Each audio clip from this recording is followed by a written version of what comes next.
नमस्कार, मैं हूं माही सिंह और आप देख रहे हैं नेक्स्ट नाइन न्यूज। लोकसभा चुनाव को लेकर चिराग पासवान ने एक बार फिर चौंकाने वाला फैसला लिया है। आपको बता दें, चिराग ने समस्तीपुर, खगड़िया और वैशाली को लेकर उम्मीदवारों के नाम तय कर लिए हैं। इसमें लोजपा ने तीनों सीटों को लेकर बड़ा निर्णय लिया है। आपको बता दें, चिराग ने अपने दो पुराने सहयोगियों को बेटिकट कर दिया है और वैसे में अब दो खास लोगों को उम्मीदवार बनाने का भी फैसला किया है। इसमें खगड़िया और समस्तीपुर में चिराग ने महबूब अली कैसर और प्रिंस पासवान को बड़ा झटका दिया है। जी हाँ, आपको बता दें, इन दोनों को अब चिराग पासवान की तरफ से बड़ा झटका लगता हुआ नजर आया। वहीं वैशाली सीट को लेकर चिराग ने एक और बड़ा फैसला लिया।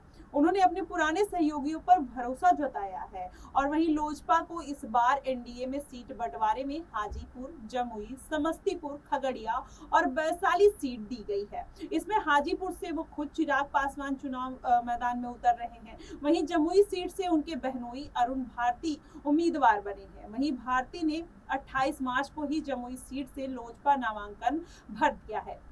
वहीं अगर बात करें तो तीन अन्य सीटों पर समस्तीपुर, खगड़िया और वैशाली को लेकर अभी पार्टी ने उम्मीदवारों का नाम तय कर लिया है, जिसमें से दो नए चेहरों को मौका दिया जाएगा। आपको बताएं, चिराग पासवान ने इन सीटों पर चुनाव लड़ने के इच्छुक कई दावेदारों को भी झटका दिया है। वहीं चिराग ने खगड़िया सीट को लेकर राजेश वर्मा के नाम पर मुहर लगाई है। राजेश वर्मा एक व्यापारी हैं और आभूषण का कारोबार करते हैं। पिछले कुछ वर्ष से वे लगातार चिराग पासवान के साथ कई मौकों पर दिखाई दिए हैं। ऐसे में साथ ही युवा चेहरे के रूप में जमीनी स्तर पर सामाजिक कार्यक्रमों में सक्रिय भी दिखाई देते हैं। वही सियासत में राजेश वर्मा को एक पारी भागलपुर में देखने को मिली थी, जहां वे डिप्टी मेयर रह चुके हैं।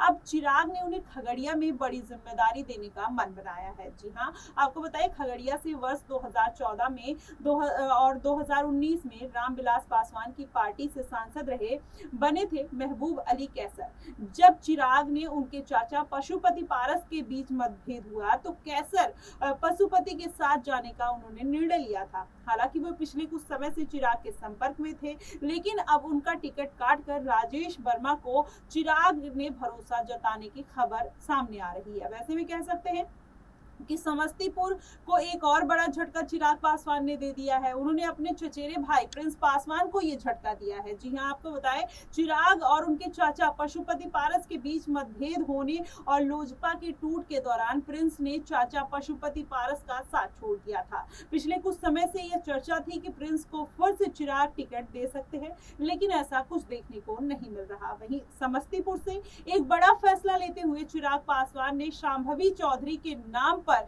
सहमति जताई है। आपको बताएं, शांभवी बिहार के मुख्यमंत्री नीतीश कुमार के खास माने जाने वाले राज्य मंत्रिमंडल के सदस्य अशोक चौधरी की बेटी हैं। वहीं जेडीयू नेता अशोक चौधरी ने पिछले दिनों ही चिराग से मुलाकात की थी। तब से ही शांभवी के चुनाव लड़ने की चर्चा जोरों पर चलने लगी थी। आपको बता दें, पहले शांभवी के जमुई से चुनाव लड़ने की चर्चा थी, लेकिन जब चिराग ने शांभवी को समस्तीपुर से मौका देने की योजना बनाई है, अब ऐसे में कहा जा सकता है कि शांभवी को एक नया मौका मिल रहा है। वहीं देखा जाए तो अनुसूचित जाति के लिए सुरक्षित समस्तीपुर सीट से उतरने वाली शांभवी की शादी करीब 2 साल पहले पटना के महावीर मंदिर ट्रस्ट के सचिव किशोर कुणाल के बेटे से हुई थी। अब शांभवी सियासत में एंट्री मारने को तैयार है। वहीं वैशाली सीट पर चिराग ने अपने पुराने साथी वीणा देवी के नाम पर सहमति जता दी है। वैसे में वीणा ने पिछले ही चुनाव भी जीता था। अब ऐसे में हालांकि बाद में वह पशुपति पारस के साथ चली गई थी, लेकिन पिछले कुछ समय से वह फिर से चिराग पासवान के साथ लगातार मंच साझा करते हुए दिखाई दे रही है। साथ ही टिकट मिलने को लेकर आश्वस्त भी नजर आई थी। अब चिराग ने फिर से वीणा देवी के ऊपर अपनी पार्टी का उम्मीदवार